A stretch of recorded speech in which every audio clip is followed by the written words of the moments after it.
Hello, everyone. Welcome to this open class. Since we're not many people here, could you please turn your cameras on, if possible, of course, so I can see you guys.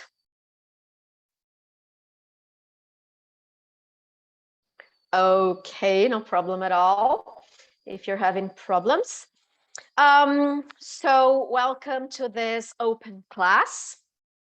I'm going to start by introducing myself, and then I'll tell you guys a little bit of what we're going to do here today, and then we can get started.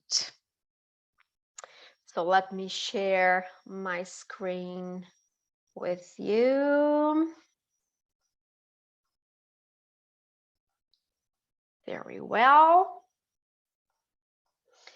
Just a second, please. There you go. Okay, so welcome to Descomplicando o Inglês Jurídico. I'm Bruna Marchi. I'm a lawyer. I'm a legal translator, a legal simultaneous translator. I am the founder of the company. Descomplicando started as a YouTube channel 6 years ago. And nowadays we're the biggest legal English channel, legal English YouTube channel in Brazil. So I'm very happy about it.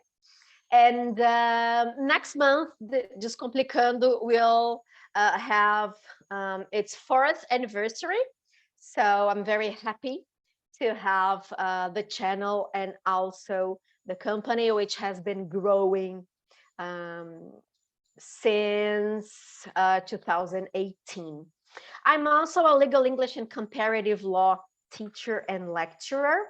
I am a professor at a few colleges and universities. And I also create legal English, of course, content for some entities such as Jurídico, as I work, Ensinamos, etc. I am a lawyer. I have a law degree. I have lived in the US and in England. I have a certificate in teaching English to speakers of other languages from Cambridge. I have a graduate degree in conference interpreting, a graduate degree in criminal law and criminal procedural law. I have an extension course, diploma in American law at Fordham, New York. And I also took their Legal English Institute course, which lasts for a semester. So I have graduated there as well. What are we going to do today? So first, I want to get to know you guys a little bit more. So I will ask you a few questions here on Zoom. A window will pop up and then you guys should answer the questions. And then we're going to talk about tort law. If you've never heard of this expression, don't worry, we're going to talk about it for 20-25 minutes. And then we'll have our Q&A session. So during the class, I'm not going to stop to answer your questions, but please do write your questions here in the chat, because as soon as I finish explaining, then I'll go back to the chat, and then of course I'll answer any questions you may have, and then we're going to do a review, and finally I'm going to explain about the new groups and the classes starting in February, and I will answer any questions that you may have as well. Excellent. So let me stop sharing my screen. And let's start with a few questions of our poll, because I really want to get to know your profile. If you have ever studied legal English, what is your level of English, etc. So question number 1. What is your level of English? You have a single choice. Just please click on the answer that fits you.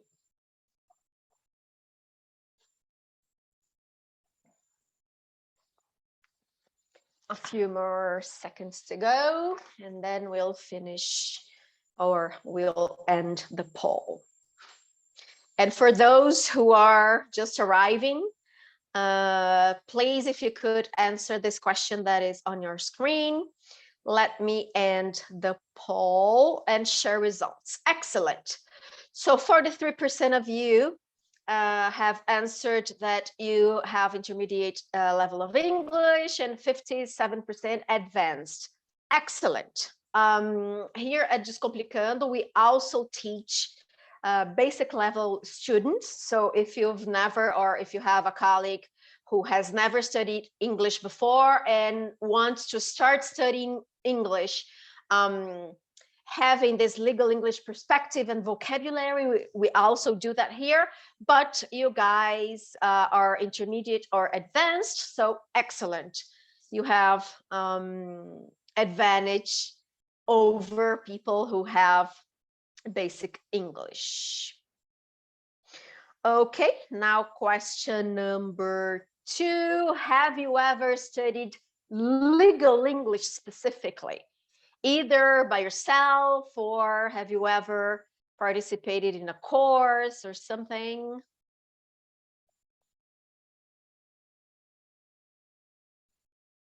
A few more seconds to go, and we end the poll. There we go. Excellent. So 50, let me share the results, sorry. 57% of you have answered that you have already studied legal English, and 43% have never studied English. So almost half and half. Excellent. Next question. Do you feel confident about your knowledge of legal English? Again, for those of you who are arriving, just please click on the best option for you. So yes, kind of, or no.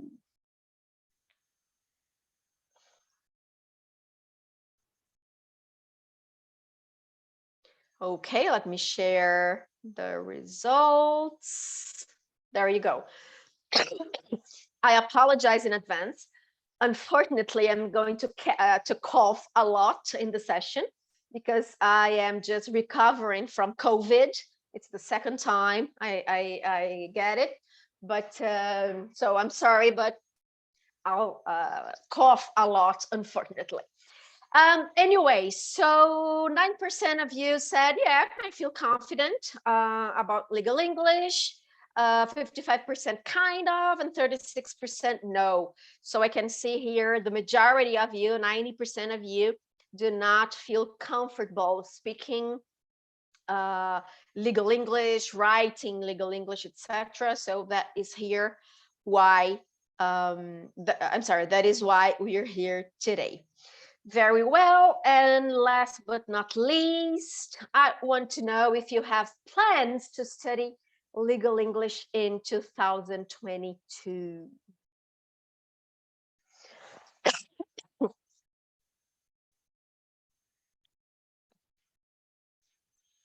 few more seconds to go.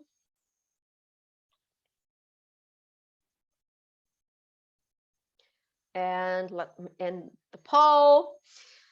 Good results. I'm very excited. So 87% of you said, yes, I plan to study legal English this year. Only 13% of you said no, maybe because of money, maybe because of time, but the vast majority of you just said yes, which makes me really happy. Excellent. So please keep your microphones off. Feel free to type your questions here in the chat. As soon as I'm finished with the presentation, I'll go to the chat, and then we'll have a Q&A session, okay? So let me share my screen one more time. Very well. So just to be clear, this is one of our real classes here at Descomplicando. So this is exactly what you're going to get if, and I hope you will, if you enroll in one of our live courses, okay? So the teacher always shares their screen with you. And then this is a very communicative class. When we have 5 students in groups, of course, there are many more of you today, which will not allow me to talk to you orally, but please answer my questions in the chat, okay? Let's get started then. Excellent. So here we have the word tort is usually, let me just make it bigger so you can see it better. There we go. The word tort is usually unfamiliar to learners of English. As with other legal terms, many native speakers who do not work in the law would not know the word either. So sometimes we feel bad because we do not know a word or expression, or we do not know what that sentence means, but we should not feel bad, because if you do not know the word tort, most native speakers who are not lawyers, judges, prosecutors, law students do not know what the word means either. So do not feel bad. This is very important for us because when we're talking about legal English, I always tell my students, we're talking about a language within a language. So we may speak English, general English, but most of you have an intermediate or an advanced level of English, and you must be thinking, but Bruna, I cannot communicate well in meetings.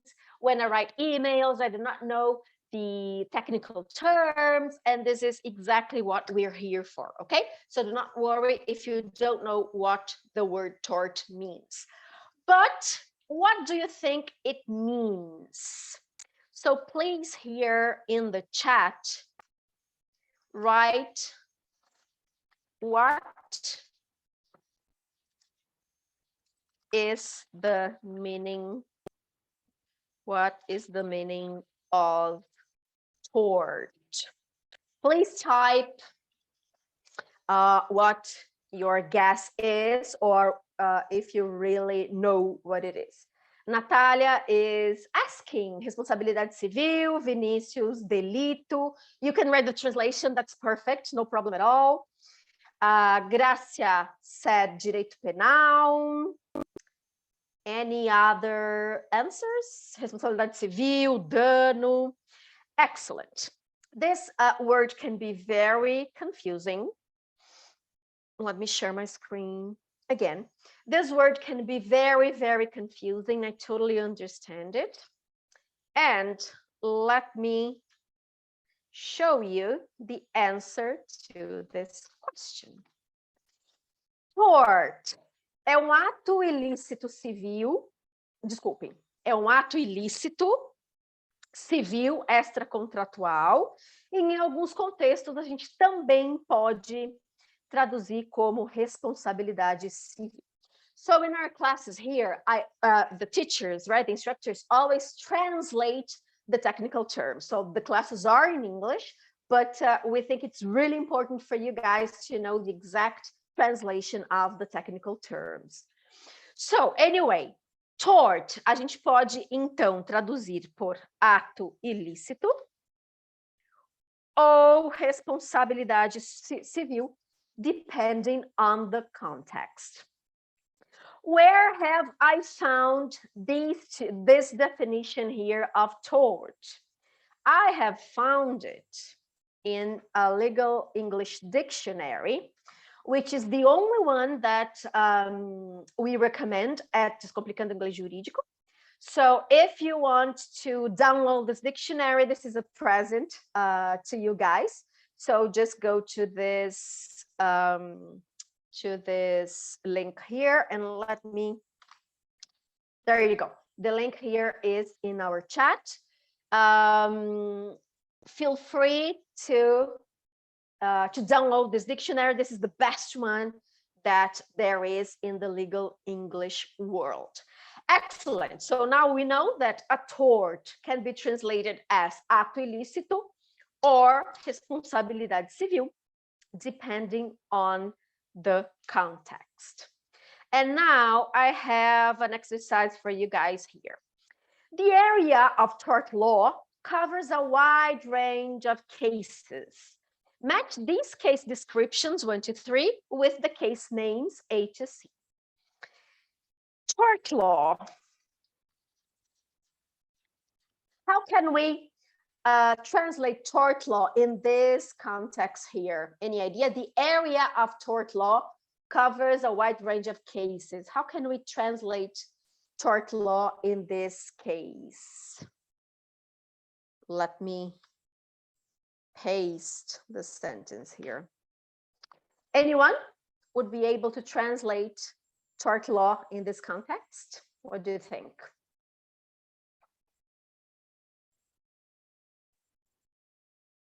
No one?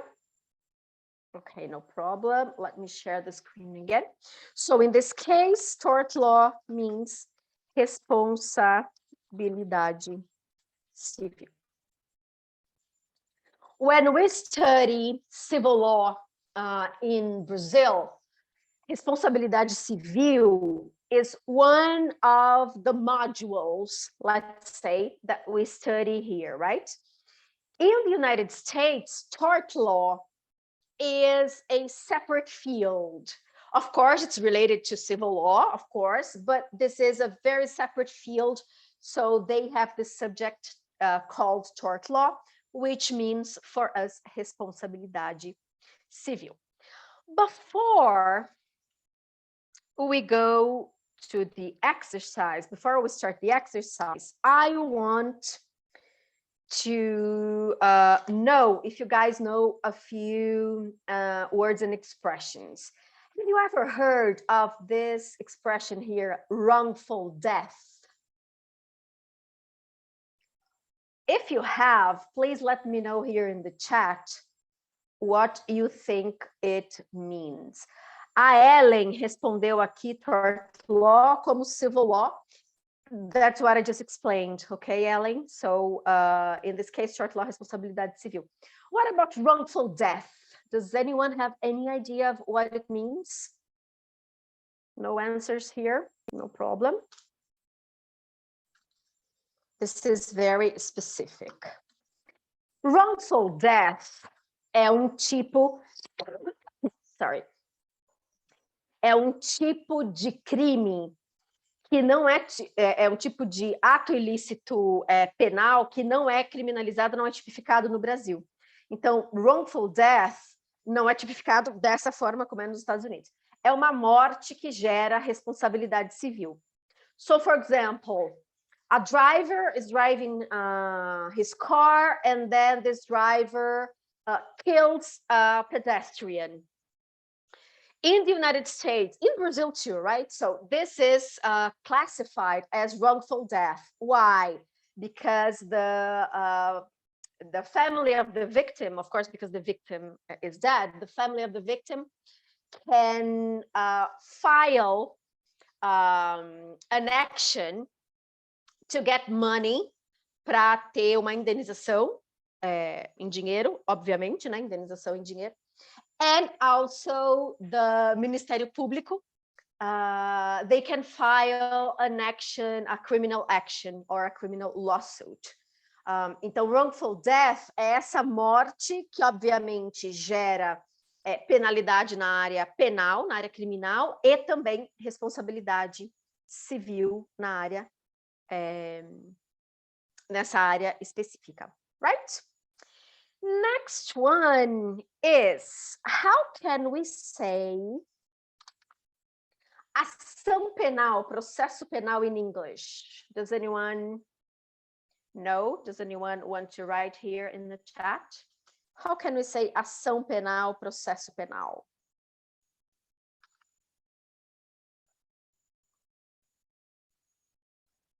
Let me see if I can.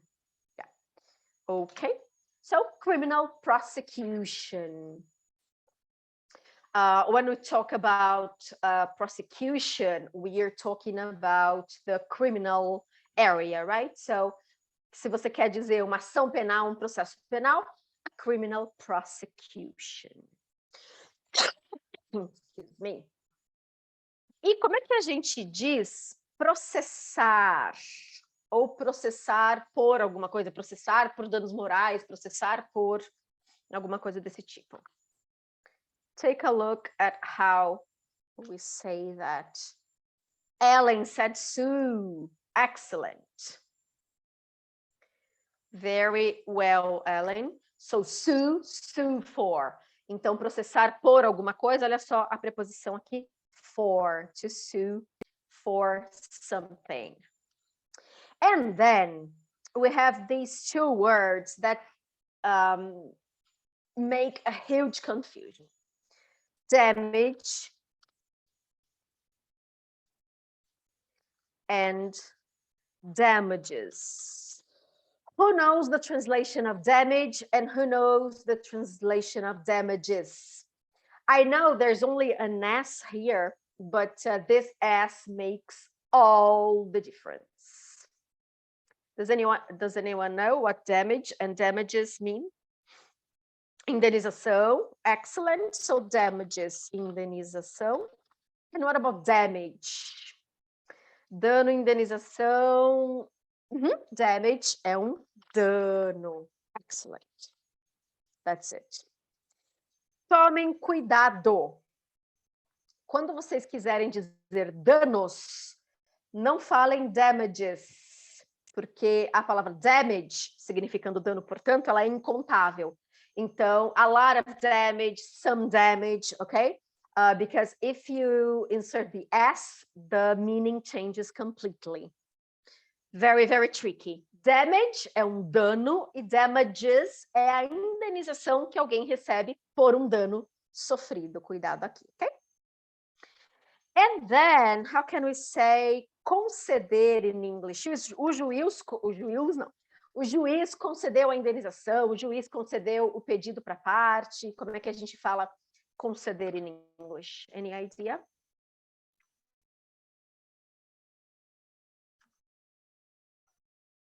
Grant. Muito bem, pode ser grant, sim. Ou então award. Grant or award. Excellent. Thank you for writing here in the chat. And last but not least, como é que a gente diz homicídio in English? Any idea? We see this word in shows and TV series and movies all the time. Homicide? Yep, it can be homicide. Perfect, Angelica. Homicide or, homicide or murder. How to make a murder. There are a lot of TV shows using this homicide. Yeah, this is correct here. A lot of TV shows that use the word murder in the title, etc. Excellent. Very good job. Now let's do the exercise.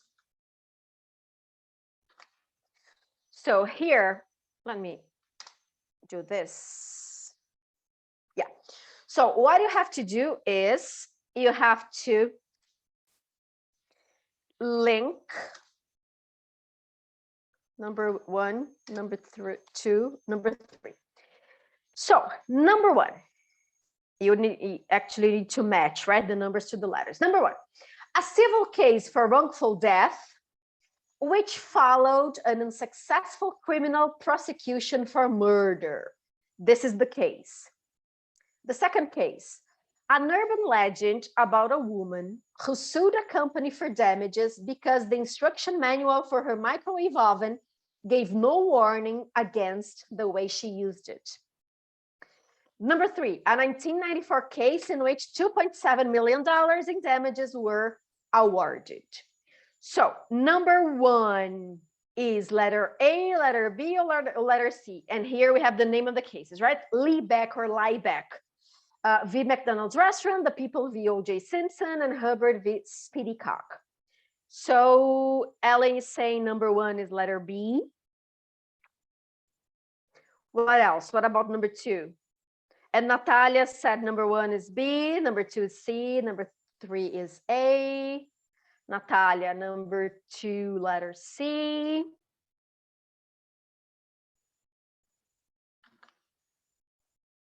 Let's go to the answer then.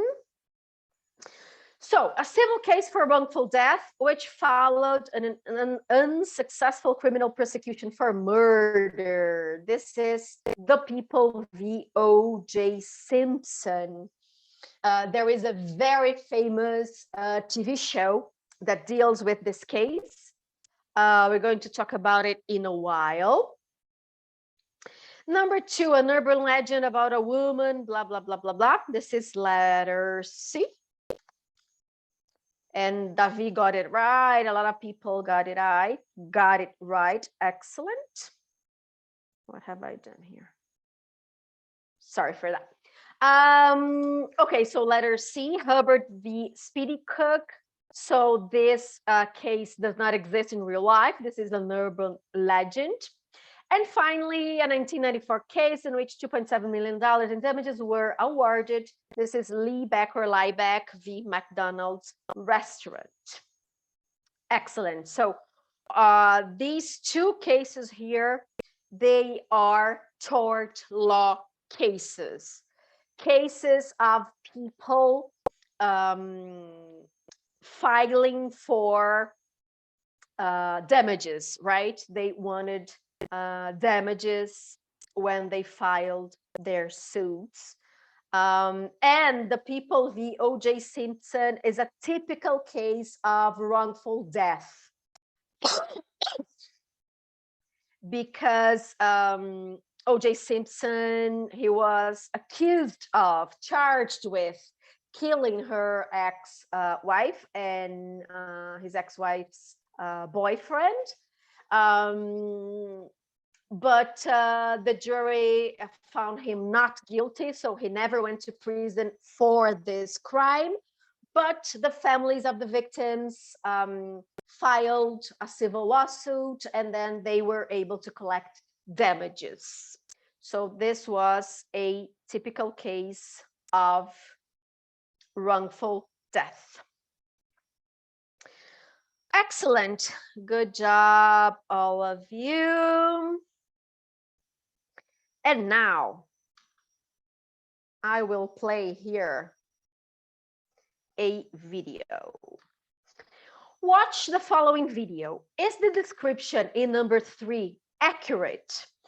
So the description is a 1994 case in which $2.7 million in damages were awarded. When we read such a case, which was the Liebeck v. McDonald's Restaurant's case, we may think that, and you might have heard, right, that an old lady went to McDonald's, and then when she opened the coffee cup, the coffee cup was between her legs, her knees, and then when she opened the lid, she got a few drops of hot coffee on her legs, and then she sued and she got $2.7 million. This is the story that we hear, but it's not really like that.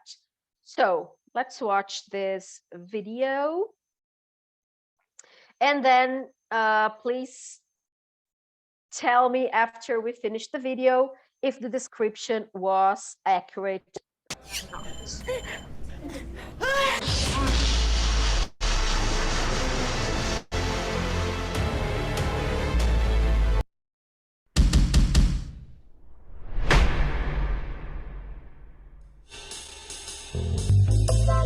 Have you ever heard about those frivolous lawsuits where people manage to sue a company for hundreds of thousands of dollars or even millions?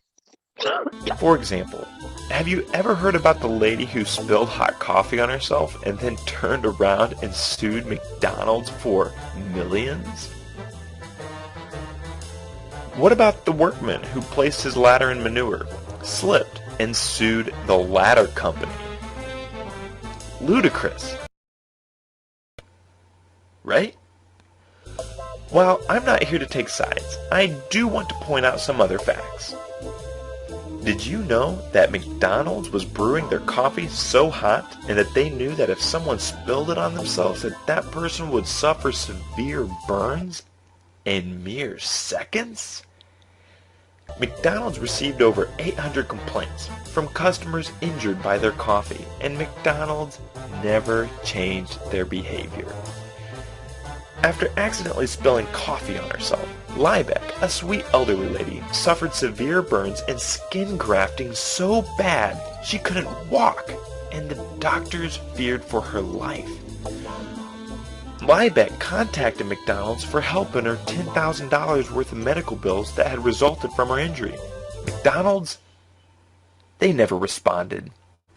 If you suffered $10,000 in medical bills in addition to the injuries because you bought coffee that the seller knew could cause you third-degree burns in seconds and never told you, would you want some sort of help?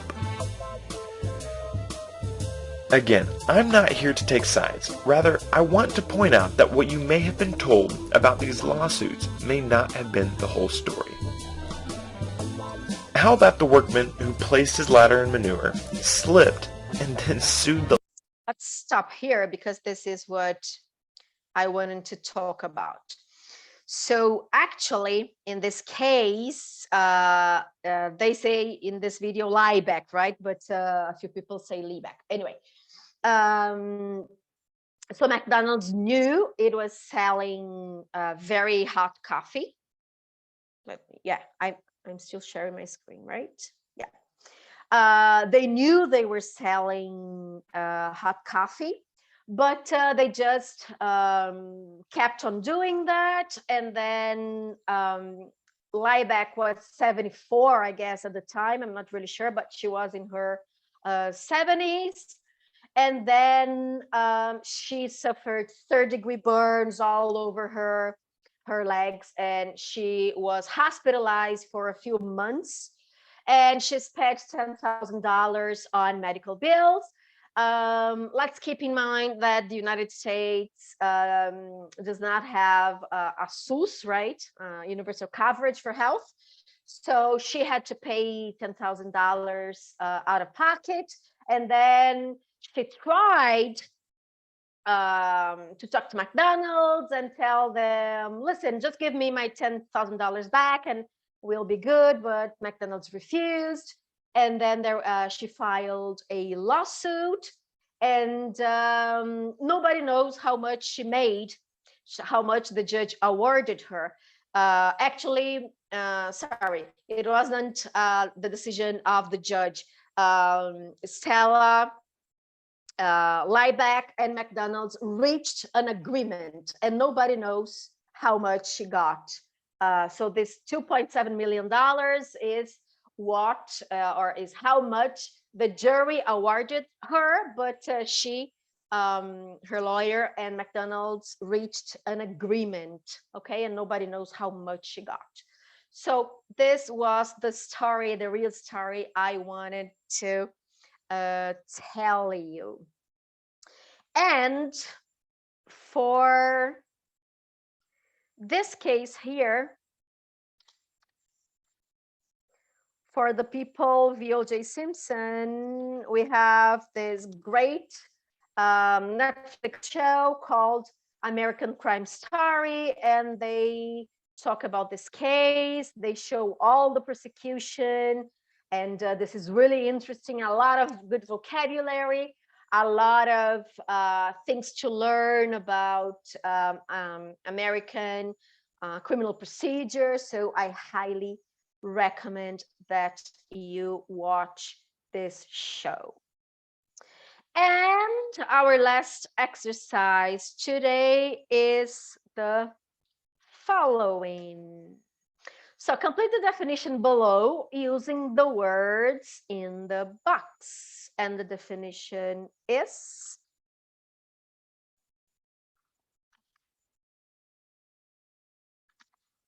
this. Sorry, let me do this. So before, let me open here the chat so I can see your answers. Just a second. Where's the chat? Here you go. Ana Tercia, the name of the show is American Crime Story, okay? About this case here, the people v. O.J. Simpson. Excellent. So I want you to fill in the blanks using these words here: act, damages, harm, and party. After, so please write here in the chat the words in the order you think they come here. So tort is a wrongful, number one, that causes, number two, to another person for which the injured, number three, may request.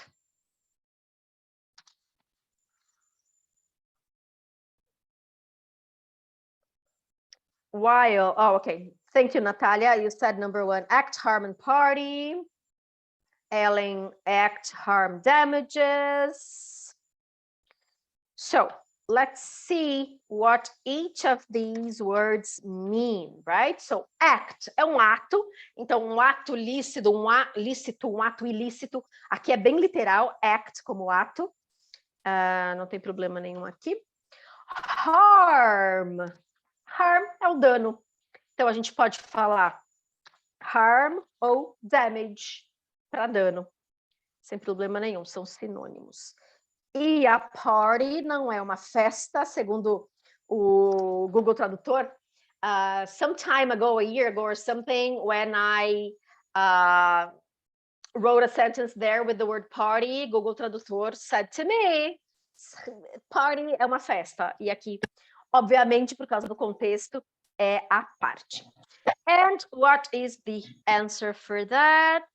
Let me show you right now. So, tort is a wrongful act that causes harm to another person for which the injured party may request. So this is an English definition of tort. Excellent. Before we go to our review, I'd like to know if any of you has any questions regarding tort law, torts, vocabulary, how it works here, and how it works in the States. If you do have any questions, please write your question here in the chat. If you don't, we can go straight to our review. If any of you by this point now wants to mute yourself and ask the question, please feel free to do that also. No, shall we start our review? Very well then. So here at Descomplicando, at the end of every class, we teachers review everything we did in that class. So this is January 18th. And let's see if you guys remember the vocabulary we learned today. And please, one more time, write it here in the chat. Quais são as duas definições para tort? What are the two possible translations for the word tort? Does anyone remember?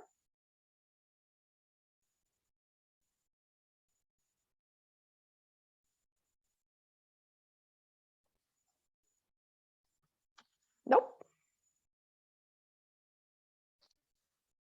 Davi, excellent. Responsabilidade civil ou ato ilícito. Excellent. This is exactly what we learned today. Okay. Does anyone remember the meaning of wrongful death?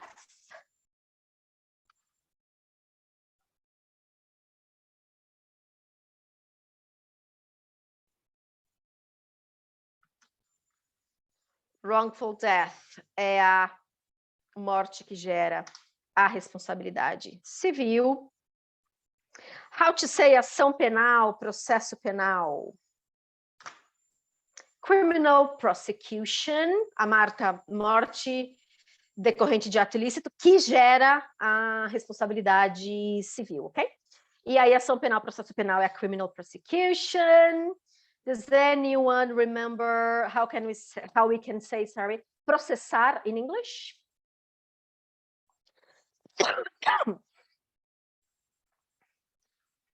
Processar é sue for.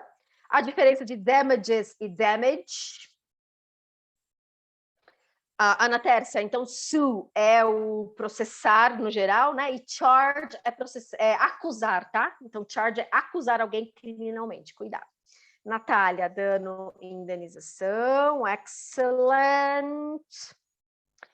E conceder, how can we say conceder in English? O juiz concedeu uma indenização, por exemplo. Very well, award or grant. Excellent, you really paid attention to the class. And how can we say homicídio in English? Murder or homicide. Excellent, homicide. Oops. Murder or homicide. Very, very well. What else have we learned today?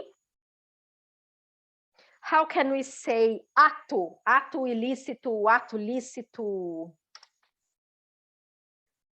Act. Natália prestou atenção em tudo. Muito bom. Como é que a gente fala? Pode falar dano, além de damage.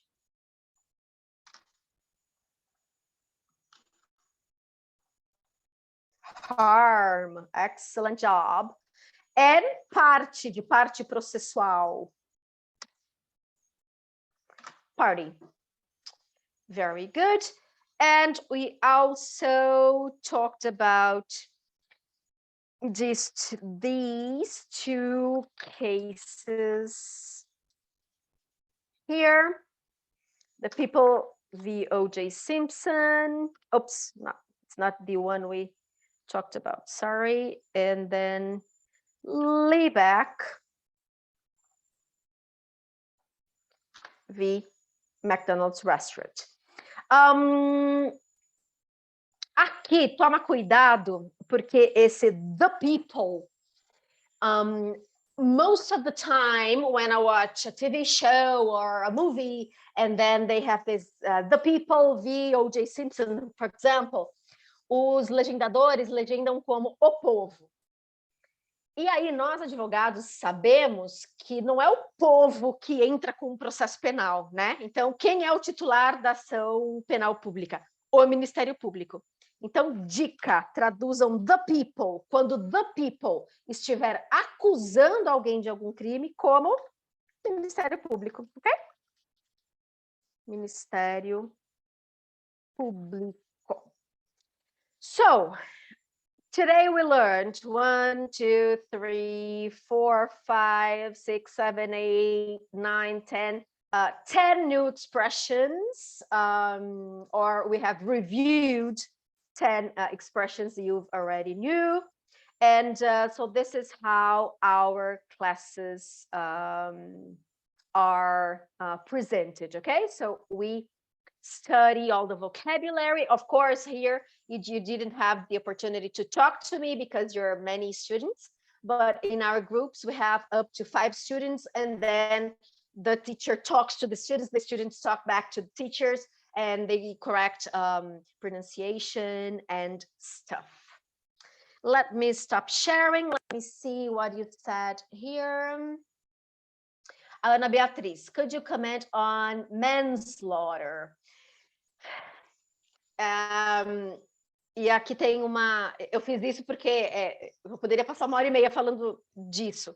E aí eu vou emendar na pergunta da Angélica. Homicídio doloso, culposo, qual seria wrongful death? Se vocês forem ao dicionário do Marcílio, tem quase uma página dele explicando tudo isso. Por quê? porque os tipos de homicídio que a gente tem no Brasil, a gente não tem nos Estados Unidos e vice-versa, ok? So, Angélica, a gente pode ter wrongful death, tanto no caso do homicídio culposo quanto doloso, lá nos Estados Unidos, tá? Então, se acontecer uma morte, independente dela ser dolosa ou culposa, e se, claro, dentro da legislação federal ou dentro da legislação daquele estado, ela puder, a família, no caso, né, pedir indenização, ela é uma wrongful death, tá? Não tem nem problema aqui. E manslaughter, Ana Beatriz, é um homicídio com grau atenuado de culpa, e algumas pessoas traduzem como homicídio culposo. Resumindo, vai depender da definição de manslaughter, tanto no nível federal quanto para aquele estado, tá? Mas normalmente manslaughter é um homicídio com grau atenuado de culpa. Por exemplo, aqui no Brasil, alguém que mata outra pessoa sob forte emoção. Então, imagina um pai que está lá no fórum e o assassino e estuprador da filha dele está lá, né? Que é o acusado. E ele saca uma arma e mata essa pessoa, porque esse criminoso tirou sarro dele ou fez pouco caso da vítima para o juiz. Então, o pai, nesse exemplo, agiu sob forte emoção, então é um homicídio em que o juiz vai atenuar a culpa. Does anyone have any other questions? E a Angélica perguntou, existe rightful death? Não, nunca ouvi falar. Acho que não, nunca ouvi essa palavra. Excellent. Então, agora a gente acabou aqui a nossa Open Class, a matéria da Open Class. E quem quiser saber mais sobre as turmas que a gente está começando aqui em fevereiro, convido que fique mais 5 minutos, que eu vou compartilhar minha tela aqui com vocês e vou tirar as dúvidas de vocês, tá? Então, vamos lá. Deixa eu mostrar aqui. Podem me interromper agora, abrindo o microfone de vocês, tá? Para fazer perguntas. Então, aqui no Descomplicando, a gente oferece aulas ao vivo de inglês jurídico para juristas e também para tradutores e intérpretes. Aulas ao vivo também de espanhol jurídico, que é uma novidade no mercado. A gente quase não tem, eu nunca vi, pelo menos, nenhuma empresa que oferece espanhol jurídico, a gente oferece aqui. A gente também tem um curso de mentoria de contratos para juristas e também para tradutores. E a gente também faz tradução jurídica e juramentada em inglês, português e espanhol. Nós somos especializados em tradução jurídica. Um grande diferencial no mercado. Todos os nossos professores e todos os nossos tradutores têm formação em direito. Então, alguns alunos chegam aqui no Descomplicando e me falam assim, ai, Bruno, eu já fiz curso de inglês jurídico em outra empresa, mas aí eu tinha que ficar explicando para o professor em português o que é uma petição inicial, o que é um homicídio, o que é direito civil, o que é direito penal, porque o professor não tinha, né, formação jurídica. Então, aqui no Descomplicando, vocês não vão ter esse problema, porque todos os nossos professores são advogados atuantes, ou que já foram atuantes, ou são bacharéis em direito. Então, aqui a gente, né, vocês conseguem discutir de igual para igual, tá? Novas linhas de trabalho. Aqui para os escritórios, então a gente já tem alguns cursos EAD disponíveis, quem quiser saber mais é só me mandar um e-mail. A certificação TOEFL é uma certificação, a única certificação de inglês jurídico do mercado, então a gente prepara vocês para isso e também aplica, tá? A prova do TOEFL, é como se fosse um TOEFL, mas de inglês jurídico, tá? E também a gente começou no ano passado a fazer testes de níveis de inglês para os escritórios, então tanto o teste de nível de inglês geral quanto de inglês jurídico. A gente tem vários clientes que usam esses testes na hora da entrevista, enfim. Vamos lá. Esse curso, então, é ao vivo, né? Esse curso que a gente vai começar agora em fevereiro. Os advogados estudam ao vivo com um dos nossos professores. Então, a gente tem turmas super reduzidas, até 5 advogados por grupo. E a gente tem aqui o investimento mensal. Esse curso dura 12 meses, tá? Então, são 12 parcelas de R$390, cartão de crédito, ou Pix, ou boleto bancário. E se você quiser estudar individualmente, né, na modalidade individual aqui, a mensalidade é de R$890. Então, a gente usa o Zoom, A gente usa um material da editora Cambridge, é um livro, né? Existe o livro impresso, ele custa muito caro hoje por causa do dólar, ele deve estar custando uns quase R$500, mas a gente provê para vocês aqui o conteúdo eletrônico, tá, do livro. A carga horária é uma vez por semana e cada aula dura 60 minutos. E uma coisa bem legal também que os alunos gostam bastante é que todas as aulas são gravadas. Então, se você está num grupo e essa semana você não consegue participar da aula ao vivo, porque aparece, enfim, uma audiência, uma reunião com o cliente, alguma coisa assim, você, no dia seguinte, né? Aliás, no dia seguinte a gente disponibiliza a gravação da aula, você assiste e vem para a aula da semana que vem com a matéria em dia, tá? Você não precisa se preocupar com isso. Alguns dos nossos clientes aqui. E esse aqui é o meu contato. Então, o meu e-mail e o meu telefone, que também é o WhatsApp, fiquem à vontade para entrar em contato. E eu vou mandar todo esse material lá no e-mail que vocês cadastraram no Simpla, tá bom? Então, vocês vão ter a gravação da aula, vocês vão ter o PDF da matéria da aula e também esse PDF aqui para vocês terem todas as informações, tá bom? Queria saber se alguém de vocês tem alguma dúvida em relação às turmas de fevereiro. Os horários das aulas a gente pode consultar pelo WhatsApp das turmas? Natália, perfeito. Então, a gente está montando aqui turmas pela manhã e turmas pela noite. Então, ainda tem vagas em alguma das turmas. Por favor, me manda um WhatsApp. Vou até colocar aqui para reforçar. 11 982367009. Me manda um WhatsApp e aí eu te falo, Natália, a gente tem turmas abertas para esses horários. Se você me falar, Bruna, não consigo nenhum desses horários, eu abro uma turma com a sua preferência de horário e aí a gente faz matrículas de acordo com esse horário, tá bom? Boa pergunta. Vamos lá. Ótimo, obrigada. Marta, excellent. Obrigada a você. A Marta falando excellent. Eu que agradeço, Marta. A Ana Tércia, ótima apresentação, obrigada. A Paula, quais áreas do direito compreende? Ótimo. Esse livro, ele é bem comprehensive. Então, fala um pouco de direito penal, um pouco de direito civil, tem esse capítulo que é só de Tort Law, tem contrato, tem direito empresarial, tem direito comercial. Então, ele tem 10 módulos, e são módulos bem abrangentes, tá? Se você quiser receber os módulos direitinho, me manda um WhatsApp também, que eu mando o arquivo para você.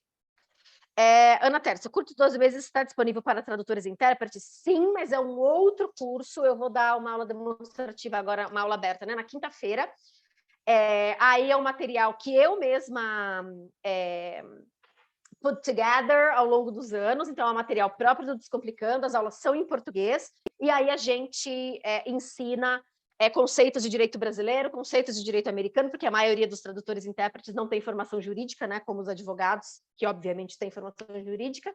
Então a gente faz sobre esse trabalho, mas você vai ver a dinâmica da aula na quinta-feira, tá bom? A Angélica, muito legal, obrigada, eu que agradeço. A Ellen também agradecendo aqui. Pedro, consegue trabalhar o livro todo em 12 meses? Ótima pergunta, Pedro. O que eu digo é o seguinte, então, eles são 10 módulos e o curso tem aqui a duração de 12 meses.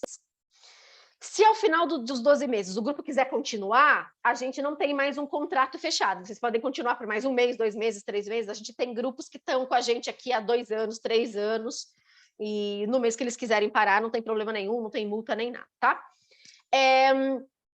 A minha experiência de anos de aula aqui no Descomplicando. Os grupos conseguem estudar 5 ou 6 capítulos desse livro. Por quê? Tudo vai depender do andamento da turma, do conhecimento da turma. Então, por exemplo, Pedro, se vocês são 5 advogados contratualistas, aquele módulo de direito contratual vai passar super rápido. Mas aquele módulo de direito penal, talvez vocês tenham algumas dúvidas, então vai um pouco devagar, tá? Também depende se os alunos fazem lição de casa, se os alunos fazem perguntas, tiram dúvidas, o que é, obviamente, muito bem-vindo. Então, a média são 5, 6, 7 capítulos do livro todo em 12 meses, tá? Porque o compromisso que a gente tem aqui, eu sempre falo com os professores, né, quando eu estou fazendo o treinamento deles. A maioria das escolas, Pedro e todo mundo, tem assim, ó, a gente precisa dar 10 módulos em 12 meses. Se a turma for muito boa enrola, ou se a turma foi muito fraca, não tem problema, passa por cima. Aqui no Descomplicando, não. A gente vai no ritmo das turmas. Então, tem turma que estudou 5 capítulos, tem turma que estudou 6, tem turma que estudou 7. Essa aqui é a média, tá bom? E aí, claro, vocês podem continuar mais meses para finalizar o livro, se assim o desejarem. Marta, você vai enviar pelo e-mail os dados para o curso de tradutores e intérpretes?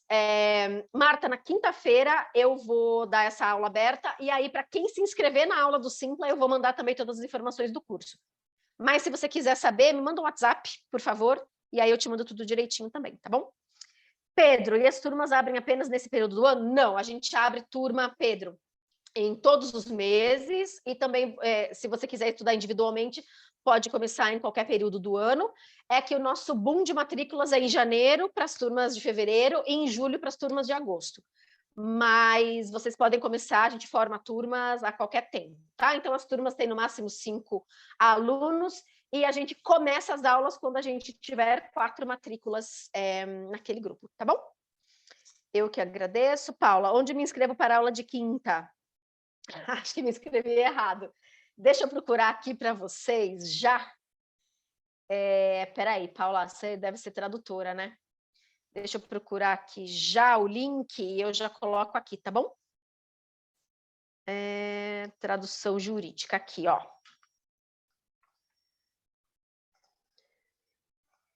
Ó, esse link aqui é para vocês se inscreverem na aula de quinta. Paula, sou tradutora e intérprete. Ótimo. Marta, qual é o seu WhatsApp? Eu vou repetir aqui, ó. Ou vocês também podem, se não quiserem mandar o WhatsApp, podem responder o e-mail do Simpla de confirmação com o link de hoje e tudo. Podem responder lá que eu respondo vocês, tá? Então, aqui meu WhatsApp, 11 982367009, e esse daqui é o link para a aula aberta de tradução jurídica na quinta-feira. Vocês vão ver, quem participar, que é uma aula com um estilo totalmente diferente, uma dinâmica totalmente diferente, porque vocês são públicos diferentes, né? Então, aulas para advogados. Em inglês, vocês treinam writing, reading, listening, speaking. E aí a tradução dos termos técnicos, tá? E direito comparado. E para os tradutores, as aulas são em português e bastante conceito de direito, porque é do que vocês precisam para vocês serem ótimos tradutores e intérpretes jurídicos. Muito obrigada a todos que participaram, espero que tenham aproveitado e aprendido coisas novas aqui na aula. A Paula, acabei de me inscrever. Ótimo, nos vemos na quinta. Então, amanhã eu mando de novo gravação, todos os materiais de hoje e tudo mais, por e-mail para vocês, está naquele e-mail que vocês se inscreveram, pelo qual vocês se inscreveram no Simpla. E quem puder comparecer na quinta-feira, eu vou ficar bem feliz de ver vocês, os tradutores e intérpretes, tá bom? Muito obrigada a todos e boa noite. Tchau, tchau.